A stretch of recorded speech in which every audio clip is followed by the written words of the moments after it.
ಭವಿಷ್ಯ ಜ್ಯೋತಿ YouTube channel ವತಿಯಿಂದ ಎಲ್ಲರಿಗೂ ಪ್ರೀತಿಯ ನಮಸ್ಕಾರಗಳು. ಆತ್ಮವಿಶ್ವಾಸವೇ ಯಶಸ್ಸಿನ ಮೊದಲ ಹೆಜ್ಜೆ. ಲೋಕದಲ್ಲಿ ಅಸಾಧ್ಯವಾದದ್ದು ಯಾವುದೂ ಇಲ್ಲ.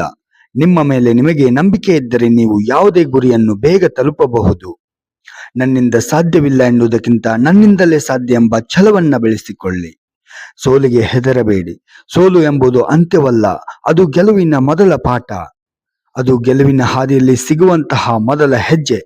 ಬಿದ್ದಾಗಲೆಲ್ಲ ಏಳುವುದನ್ನ ಕಲಿಬೇಕು, ಏಕೆಂದರೆ ಪ್ರತಿ ಪ್ರಯತ್ನದಲ್ಲೂ ನಿಮ್ಮನ್ನು ಅನುಭವದ ಮೂಲಕ ಎತ್ತರಕ್ಕೆ ಕರೆದುಕೊಂಡು ಹೋಗುತ್ತದೆ. ಸಮಯ ಯಾರಿಗಾಗಿಯೂ ಸಹ ಕಾಯುವುದಿಲ್ಲ. ನಾಳೆ ಮಾಡೋಣ ಎಂಬ ಮಾತು ಸೋಮಾರಿತನದ ಸಂಕೇತ. ಹಿಂದೆ ಈ ಕ್ಷಣವೇ ನಿಮ್ಮ ಗುರಿಯ ಕಡೆಗೆ ಹೆಜ್ಜೆ ಇಡಬೇಕು. ನದಿ ಹರಿಯುತ್ತಾ ಹೋದಂತೆ ತನ್ನ ಹಾದಿಯನ್ನು ತಾನೇ ಮಾಡಿಕೊಳ್ಳುತ್ತದೆ.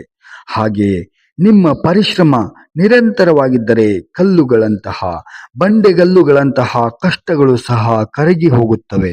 ಯಾರೋ ಟೀಕಿಸುತ್ತಾರೆ ಎಂದು ನಿಮ್ಮ ಕನಸನ್ನ ಬಿಟ್ಟು ಕೊಡಬೇಡಿ. ನಿಮ್ಮ ಸಾಧನೆ ಎಷ್ಟು ದೊಡ್ಡದಿರಬೇಕು ಅಂದ್ರೆ, ಇಂದು ನಿಮ್ಮನ್ನು ಟೀಕಿಸಿದವರು ನಾಳೆ ನಿಮ್ಮನ್ನು ನೋಡಿ ಚಪ್ಪಾಳೆ ತಟ್ಟುವಂತಿರಬೇಕು. ತಿಳಿಯದ ಜೀವನಕ್ಕೆ ತಿಳಿಸಿ ಹೇಳಲು ಬರುತ್ತಾರೆ ಜನ. ಆದರೂ ತಿಳಿಯದ ಹಾಗೆ ಮಾಡಿ ಎಲ್ಲರೂ ಅದರ ಹಿಂದೆನೇ ಓಡಿ ಹೋಗ್ತಾರೆ. ಅದುವೇ ಹಣ.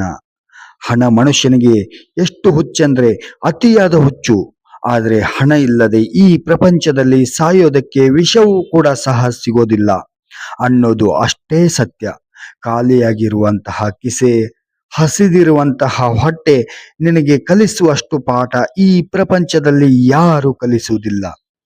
ನಿನ್ನ ನೋವಿಗೆ ನೀನು ಯಾರನ್ನು ಹೊಣೆ ಮಾಡಬೇಡ, ಯಾಕೆಂದ್ರೆ ಅದು ನಿನ್ನ ಅತಿಯಾದ ಪ್ರೀತಿ ಮತ್ತು ಕಾಳಜಿಗೆ ಸಿಕ್ಕಿರುವಂತಹ ಬಹುಮಾನ. ಹಾಗೇನೆ ಮುಂದಿಟ್ಟ ಹೆಜ್ಜೆಯನ್ನ ಹಿಂದಕ್ಕೆ ಇಡಬೇಡ. ಇನ್ನೊಬ್ರು ಸರಿ ಇಲ್ಲ ಅಂತ ಹೇಳ್ಬೇಕಾದ್ರೆ ಮೊದಲು ಅದನ್ನ ಹೇಳುವವರು ಸರಿ ಇರಬೇಕು. ಅವರು ಸರಿ ಇದ್ರೆ ಮಾತ್ರ ಬೇರೆಯವರ ಅರ್ಹತೆ ಬಗ್ಗೆ ಮಾತಾಡುವಂತಹ ಯೋಗ್ಯತೆ ಇರ್ತದೆ. ಯಾರಾದ್ರೂ ನಿನಗೆ ಕೆಳಕನ್ನು ಮಾಡಿದ್ರೆ ಅದು ಅವರ ಕರ್ಮ. ನೀನು ಯಾರ ಕೇಡನ್ನು ಬಯಸದೆ ಇರೋದು ನಿನ್ನ ಧರ್ಮ.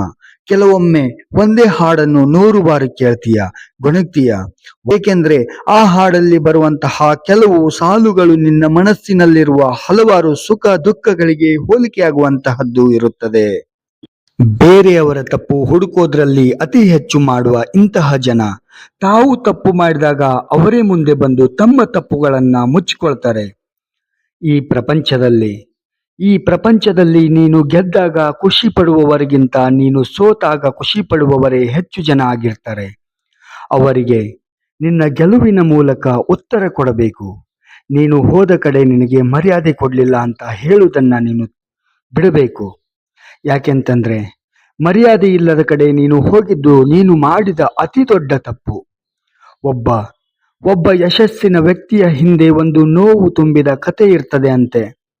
ಹಾಗೆ ಆ ನೋವಿನ ಕತೆಗೂ ಯಶಸ್ಸಿನ ಅಂತ್ಯವೂ ಕೂಡ ಇರ್ತದೆ.